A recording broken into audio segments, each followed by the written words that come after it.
Muito bem.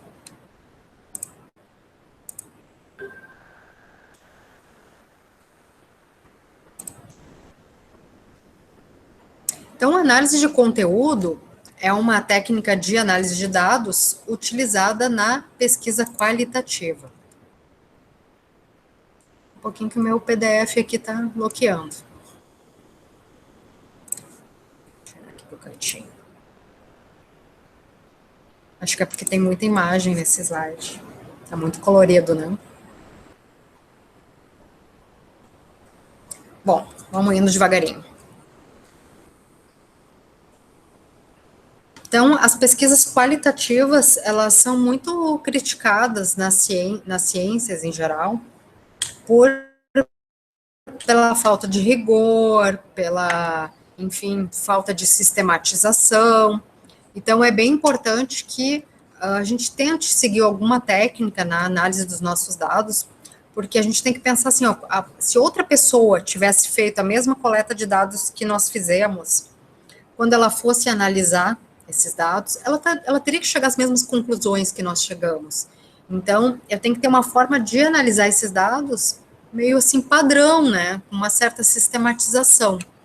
Então, a análise de dados, na pesquisa qualitativa, ela precisa disso, e a análise de conteúdo vem nos ajudar, então, a ter uma forma de sistematizar.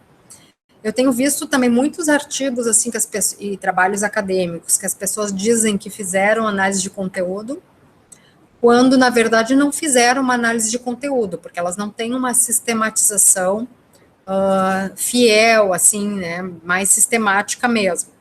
Elas simplesmente transcrevem os seus dados qualitativos de entrevistas, enfim, ou resumem, né, o que receberam como informação sem ter uma técnica muito bem estruturada e dizem muitas vezes que foi análise de conteúdo. Então, o que é essa análise de conteúdo? E aí nós temos também um bambambam, né, da análise de conteúdo, que é a Bardan, tá? É um conjunto de técnicas de análise, vem muito da área da comunicação, então a origem da análise de conteúdo é da área da comunicação, no sentido de comunicação, como qualquer transporte de significado de um emissor para um receptor. Então, esse é o conceito clássico aí de comunicação que a Bardan usa. Então, ela vai nos dizer que é um conjunto de técnicas que nos ajuda, então, a fazer a análise das comunicações. Também um conjunto de técnicas de análise das comunicações, portanto, visando obter, por procedimentos sistemáticos e objetivos, de descrição do conteúdo das mensagens, indicadores, que podem ser quantitativos ou não, depois a gente vai ver nos nossos exemplos, que permitem a inferência de conhecimentos relativos às condições de produção ou recepção, variáveis diferidas dessas mensagens. Então, vejam que aqui ela tenta dizer que é uma forma categórica, né, uma forma sistematizada da gente trabalhar com esse conteúdo de mensagens e ter uma forma de inferência de conhecimento a partir dessas mensagens. Então, é uma técnica bastante antiga, assim, que vem lá de 1600 e pouco, já tinha alguns registros. Claro que se desenvolve mais no século XX, como as ciências de forma geral. E eu diria que o grande marco da análise de conteúdo é a obra de Bardan, de 1977. Também uma técnica muito utilizada além da área da comunicação, e na administração a gente usa bastante, mas acredito que na psicologia também, e nas ciências humanas em geral, né, sociologia, enfim, ciência política. Então, muitos pesquisadores dessas áreas utilizam a análise de conteúdo. É uma técnica, então, que a gente pode dizer que tem um uso cada vez mais, está ganhando escopo, né, um uso crescente, aplicada a um amplo espectro de problemas, então, dos mais diversos temas também, usado muito em paralelo ou em conjunto com outras técnicas de análise de dados, utilizando hoje já programas de computador para ajudar nessa análise. E eu vou dizer que eu ainda sou das tradicionalistas, porque eu gosto de fazer análise de conteúdo manual, mas acho que daqui a pouco eu vou ter que me render também, utilizar algum software, alguma coisa assim para ajudar. É uma técnica que também é utilizada para aprofundar estudos quantitativos, então eu posso, por exemplo, fazer um estudo quantitativo primeiro, e depois uma pesquisa qualitativa, e nessa qualitativa eu utilizar análise de conteúdo aprofundando dados que eu já havia coletado anteriormente de uma forma quantitativa. Propicia a criação de novas abordagens, revisão, criação de novos conceitos e de categorias. Então, depois a gente vai falar um pouquinho sobre essa questão da categoria de análise, que eu posso ter a priori ou também a posteriori, criadas a partir do meu estudo. E ela teve inicialmente um enfoque mais quantitativo, e hoje predomina, então, a análise qualitativa dentro desta técnica. Então, diferente do que vocês estão trabalhando, por exemplo, em métodos quantitativos, que existe uma forma, né, padrão, aqui é um pouquinho diferente, né? Tem várias formas de se fazer análise de conteúdo, não existe uma única forma. O importante é que a gente defina como a gente vai utilizar no nosso estudo e siga essa forma, né, de uma maneira padronizada, e explique como foi feito, né, na análise dos nossos dados no nosso estudo, para que fique muito claro para o leitor como a gente trabalhou com os dados.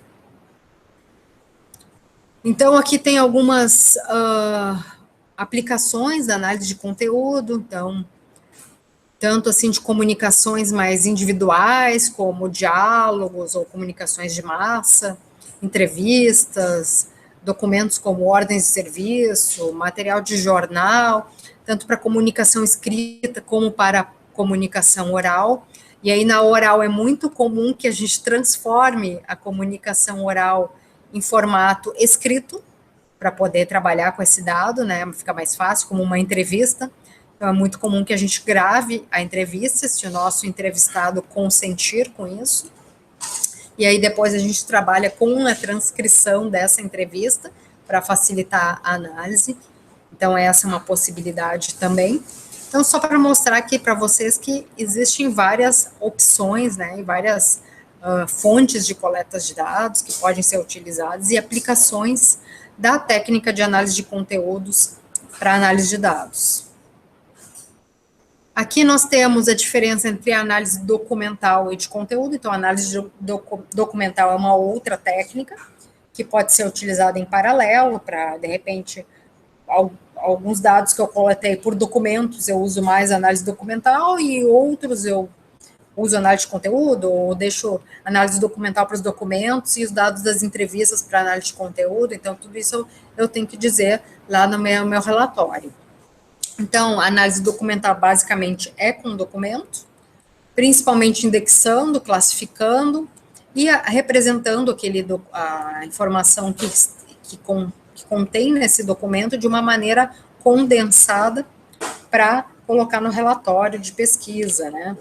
Já a análise de conteúdo é muito mais com mensagens, que a gente utiliza essa técnica. A gente trabalha com análise categorial, ou seja, as categorias de análise. Então, tem categorias que são temas que a gente vai definir, ou que vão emergir dos nossos dados. E o objetivo é a manipulação dessas mensagens para evidenciar indicadores que permitam inferir, então, sobre a realidade que a gente está estudando. Então, são objetivos um pouquinho distintos, mas complementares. Como eu falei para vocês, tem várias formas de fazer análise de conteúdo, também não domino todas, então eu me sinto bem confortável nas escolhas que eu tenho feito para trabalhar com essa técnica. Tem uma série aqui, então, por exemplo, análise de discurso, tem alguns que vão dizer que é uma técnica específica, outros vão classificar como uma forma de se fazer análise de conteúdo. Então, esses são os paradoxos da metodologia, como eu falava antes, que muitas vezes, né, a gente não tem um entendimento muito comum. Então, sempre é importante no nosso projeto a gente mostrar, afirmar, relatar qual é a técnica que a gente está utilizando e embasar um pouquinho. Tá, eu estou utilizando uma análise de conteúdo do tipo tal, desta forma, segundo quem? Segundo Bardan, né? Então, também trazer o autor que a gente colocou para embasar a nossa técnica é bem importante. Isso também dá qualidade ao nosso estudo. Bom, a forma mais genérica, né, da gente fazer é, primeiro, a gente ter os dados coletados, e aí a gente fazer uma pré-análise, explorar o material, para depois ir para a parte de tratamentos, inferências e tudo mais. Então, é o passo a passo da técnica. Então, na pré-análise, então esse primeiro desenho aqui, o número 1, temos algo que se chama leitura flutuante. O que seria essa leitura flutuante? É o meu primeiro contato com o meu dado coletado. Aquela lida geral, uma lida por cima, meio sem compromisso, dar uma olhada geral naquele meu dado. Depois, escolher quais documentos. Às vezes eu tenho muito documento, muita informação, eu vou descartar alguns. De repente eu li muita coisa e tem coisas que não vão me servir para minha análise, eu já descarto, né? Então, eu escolho, eu vejo o que realmente eu quero ficar para fazer a análise. Claro que quando a gente fala de entrevistas, e a gente sabe o quanto é difícil conseguir uma entrevista, como técnica, né, de pesquisa, enfim, as pessoas também muitas vezes não estão disponíveis, não tem tempo, né, marcam, daí cancelam, remarcam, não aparecem, enfim, né. É bem difícil a gente querer descartar um dado de entrevista, né? Então, mas pode acontecer, de repente eu fiz uma entrevista que não teve, ela foi para um outro rumo, não teve nada a ver com o que eu estou trabalhando, e aí eu vou descartar aquela entrevista e vou ficar com as outras. Então, é importante fazer essa escolha. Se houver a questão de fazer hipóteses, nem sempre, né? Mas posso, nesse momento, já criar algumas hipóteses a partir, né, dos meus documentos, dos meus dados que eu coletei. Referência aos índices, exploração de indicadores, que é a questão, alguns trazem essa possibilidade, que é a questão da frequência, que depois eu vou mostrar para vocês. Bom, já as categorias, né? Então eu falei bastante assim, de categorias de análise, que são as categorias de conteúdo. É uma forma da gente classificar palavras, frases, parágrafos, enfim, os nossos dados em categorias de conteúdo. De uma maneira, tentando fazer de uma maneira simples, definindo unidades de análise. Então, se eu vou trabalhar com palavras, sentenças, temas, eu gosto muito de trabalhar com temas, que às vezes uma palavra só fica bastante limitada, né? Eu tenho alguns conceitos, principalmente na área da gestão, que eu uso mais de uma palavra para expressar aquele conceito, né? Que são, enfim, uma composição de palavras. Então, eu gosto de trabalhar muito com temas, mas vai de cada um. Fazendo a definição dessas categorias, eu posso, por exemplo, até me basear na literatura para fazer isso. Então, a gente falava antes sobre um exemplo de preparação para aposentadoria. O que eu vou trabalhar na preparação da aposentadoria?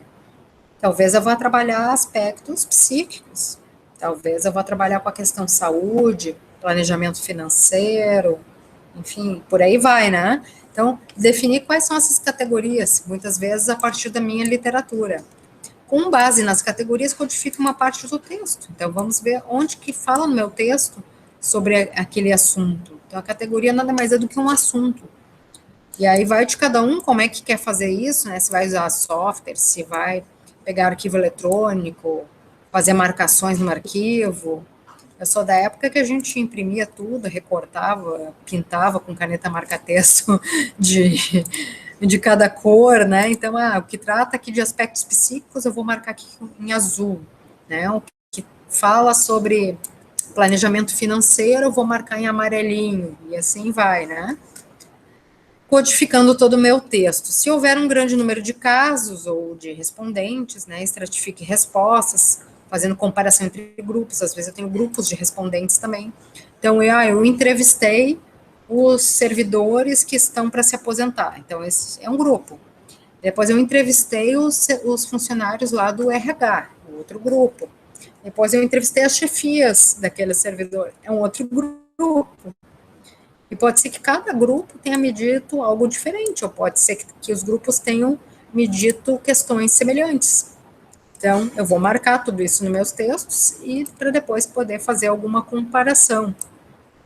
Apresentar dados de forma criativa, quadros, eu acho que esse é o legal da análise de conteúdo, né, ter essa flexibilidade. E aí depois interpretar os dados à luz de teorias, ou seja, a comparação com a teoria. Olha, na teoria dizia que as pessoas que estão para se aposentar não pensaram ainda como vão sobreviver, quanto que vão ganhar de aposentadoria, por exemplo. Né? Mas no meu estudo, mostra que os servidores estão preocupados com essa questão, que já fizeram um plano de previdência complementar, enfim, fizeram investimento. Pode ser, então, que eu refute aquela teoria. Então, eu vou comparar aquilo que eu encontrei com a teoria, o que diz a teoria. Então, essa é uma forma, assim, um roteirinho que pode ser bem útil para quando vocês forem fazer, se fizerem, uma análise de conteúdo. Aqui nós temos o que é a categorização, um conceito, mas mais ou menos eu já falei, né, que é a gente criar esses temas, aqui também chamado de rubricas, classes, tá? Com um título.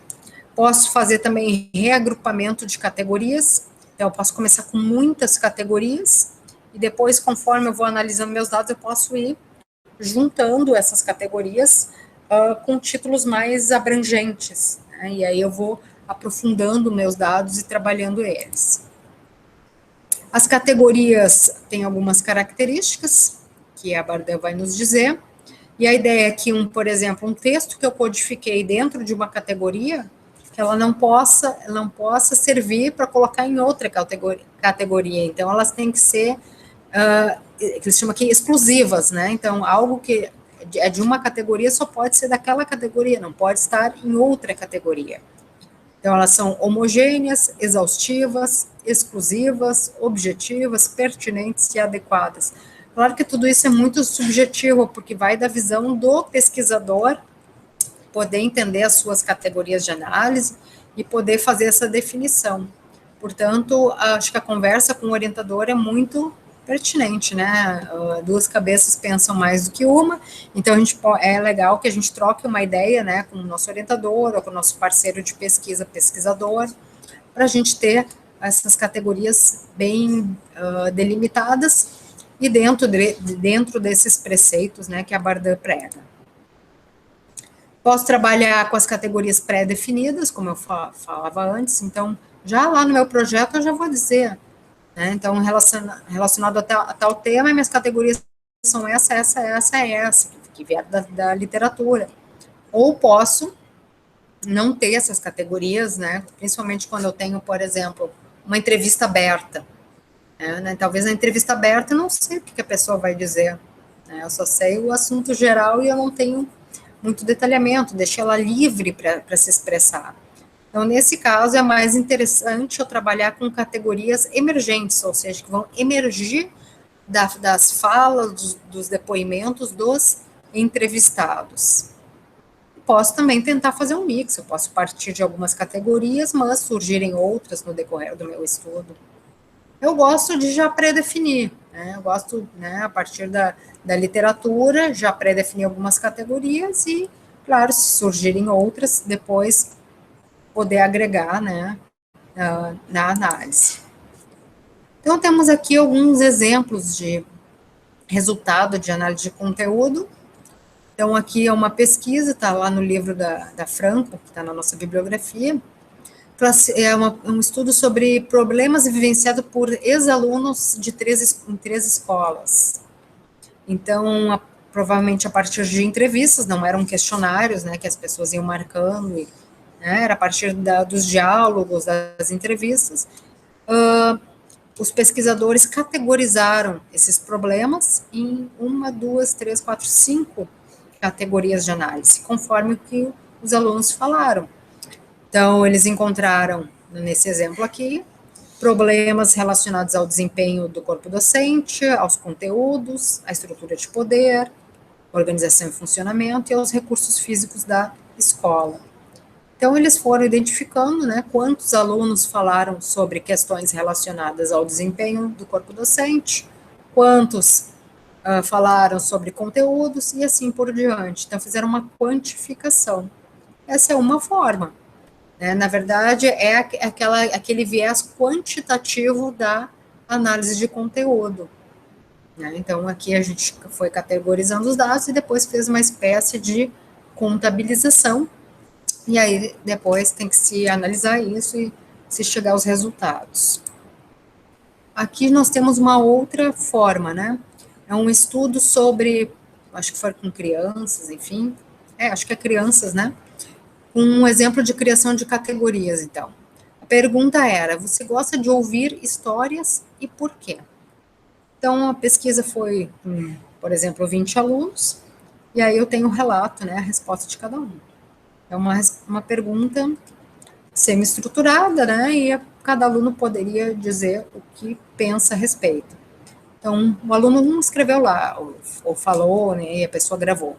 Gosto, né, porque quando a gente pega uma história, começa a ler, a gente vai aprender mais coisas. O segundo também disse gosto, acho interessante. O terceiro disse gosto, acho bom. E aí tu tem todas as pessoas, né, que deram as suas respostas. Só que depois tem que sistematizar isso de uma forma.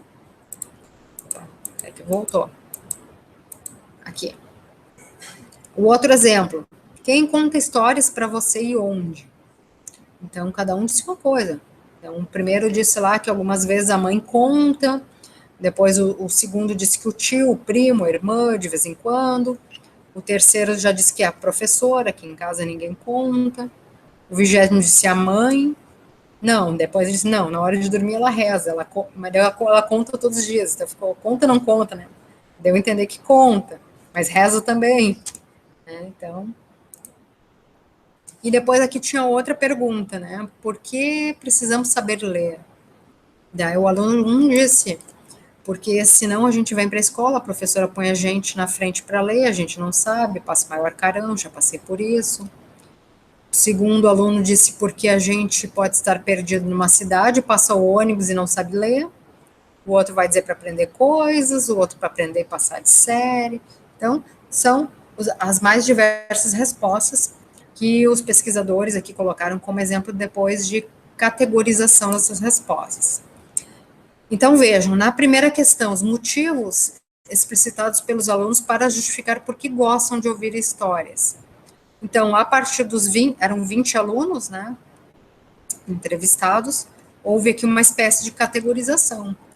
Então, 4 relataram motivos relacionados à situação de ensino-aprendizagem. E aqui está os depoimentos. Ó. Porque é muito importante para aprender alguma coisa, porque a gente aprende, né? Já na segunda categoria, motivos relacionados a situações de entretenimento e prazer. É bom, é interessante, é legal. E assim por diante. Então, vejam, se a gente voltar lá, vou voltar aqui na perguntinha de novo.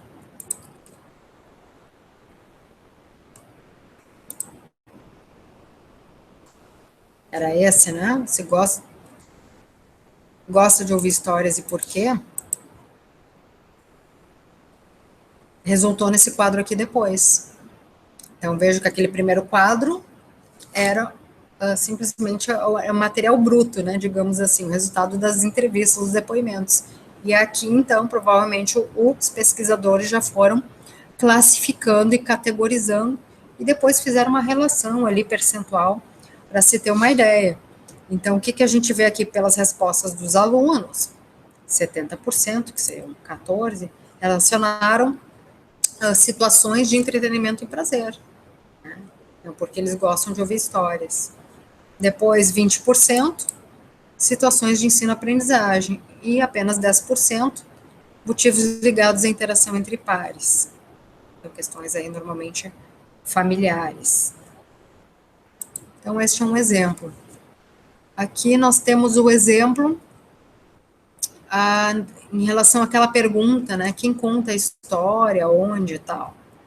E aqui nós temos a categorização, situações relacionadas ao contexto familiar,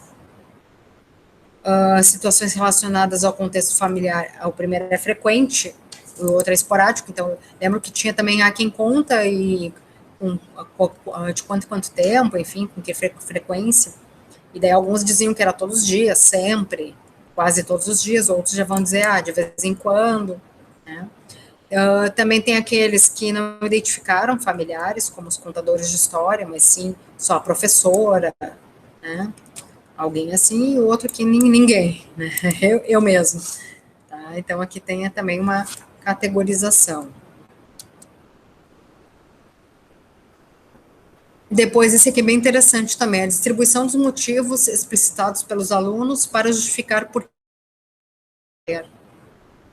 Então, a partir das respostas, né, foram identificados diferentes motivos. Primeiro, ligados às necessidades de sobrevivência. Lembram lá, porque se não passa o ônibus, eu não sei, né, não consigo assinar papel e tal, né. Outros relataram motivos relacionados à situação de ensino-aprendizagem. Porque a professora vai pedir, porque eu preciso ler na lousa. Outros sobre questões de autoestima, para não ser burro, para a gente não passar vergonha. Né? Motivos relacionados às expectativas, para ser alguém, para ser professor, para trabalhar de advogado, exército, marinha, polícia, enfim. Tá? Então, vejo que eu trouxe aqui um assunto genérico, assim, né? Eu acho mais da área da educação, assim, para a gente ter como base e pensar que a gente pode também fazer alguma forma de organização dos nossos dados que seja, assim, mais sistematizada. E diferente da pesquisa quantitativa, né, por exemplo, as pessoas só marcando xizinho lá, aqui a gente tem um depoimento mesmo, né, então alguém falou, olha, eu preciso saber ler para trabalhar de advogado, então marco aqui, mas eu coloco esse depoimento no quadro, no meu texto depois. Isso pode ser interessante para a minha análise.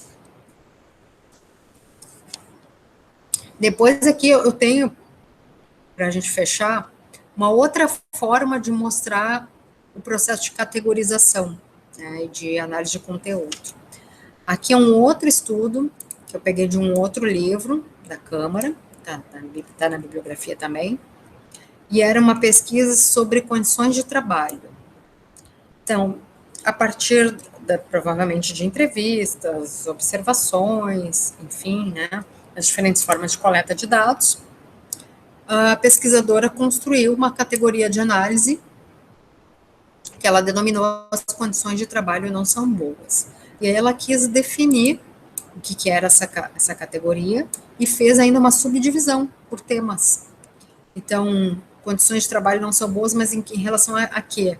Em relação ao ambiente físico, em relação a móveis, e colocou exemplos de verbalizações. Aqui, nessa forma de análise de conteúdo, não houve um levantamento mais quantitativo, como a gente viu antes. Não tem problema. É uma outra forma, é um outro escopo, mas provavelmente todo o estudo dela tem esses quadros que tornam mais interessantes para a apresentação dos dados. Então, temos aqui deixa eu ver se tem outro aqui. Não, acho que eu coloquei só um. Mas teriam outras categorias também. Claro que aqui eu fiz um recorte, eu não trouxe nenhum estudo, né, o tema e a questão de pesquisa eu não trouxe aqui. Mas no livro tem mais detalhes. Bom, vistos estes exemplos, vejamos algumas limitações da análise de conteúdo. Preconceito, como um método aí da área qualitativa, sempre tem, né? Muitas vezes, necessidade do pesquisador em extrapolar e além do texto, mas aí cuidado, né, para a gente também não extrapolar muito e começar a inventar dados que não existem, então a gente tem que ter um bom senso aí. Uma necessidade de uma boa condição, principalmente se a gente for trabalhar com entrevistas, se a gente não tiver boas entrevistas, não teremos bons dados e, consequentemente, não teremos uma boa análise. A questão da definição da amostra. Diferente da pesquisa quantitativa, que a gente tem mais estrutura em relação a isso, né? Nós temos uma população e a gente faz um procedimento de amostragem, muitas vezes na pesquisa qualitativa a gente não tem isso. Né? Então a gente até imagina quantos sujeitos, por exemplo, a gente vai entrevistar, mas a gente não tem como ter certeza, porque a gente vai parar a nossa entrevista quando os dados começam a saturar. Ou seja, eu vou lá, entrevisto, as pessoas me dizem algumas coisas, eu começo a analisar esses dados, daí vou lá, entrevisto o outro também me diz mais coisas, e vou entrevisto o outro, e eu vejo que eu estou lá pela, sei lá, 10ª pessoa, ninguém traz mais nada novo, ou seja, saturou a informação. Então, aí eu fecho a minha amostra, né? Não preciso seguir adiante no meu estudo, porque ninguém mais está trazendo algo novo que vai agregar a minha análise de dados. Então, às vezes, eu já começo a analisar meus dados qualitativos, e se eu trabalhar com análise de conteúdo, se possível, antes mesmo de terminar minha coleta de dados, porque eu já vou fazendo transcrição, já vou categorizando, depois se entra uma outra entrevista, eu incluo essa outra também na minha forma de estrutura do meu texto, vou agregando. Já numa pesquisa do tipo, basicamente com um questionário, não, eu tenho que fechar toda a coleta para depois rodar as estatísticas, né? Eu não consigo rodar a estatística a priori, eu já tenho que ter toda a coleta fechada. Então, é a vantagem e a desvantagem sempre, né? E a outra limitação, a falta, né, de um esquema rígido. Vocês viram aqui que eu mostrei várias possibilidades. E não fecha isso. Eu, por exemplo, eu gosto de trabalhar com xizinho, né? Eu digo para o meu aluno lá, ó, define a categoria, marca ali com xizinho, se foi um entrevistado A, B, C, D, enfim, que disse aquela informação, e depois a gente vai contabilizar e fazer uma frequência desses xizinhos para ver quais os aspectos mais relatados em relação a cada categoria. E, por fim, a gente apresenta, assim, alguns depoimentos para reforçar e tal, aquilo que a gente apresentou no quadro, mas eu gosto muito de trabalhar com quadros, né, eles dão, assim, mais clareza e mais sistematização ao nosso, aos nossos resultados, né, qualitativos. Aqui estão as referências, então, de onde eu trouxe esses conteúdos, a Bardan, que eu comentei com vocês, aqui Franco, Câmara, enfim, né, que apresentaram esses exemplos que eu trouxe, se alguém tiver interesse em complementar, ler um pouquinho mais. Muito bem. Deixa eu tirar a gravação.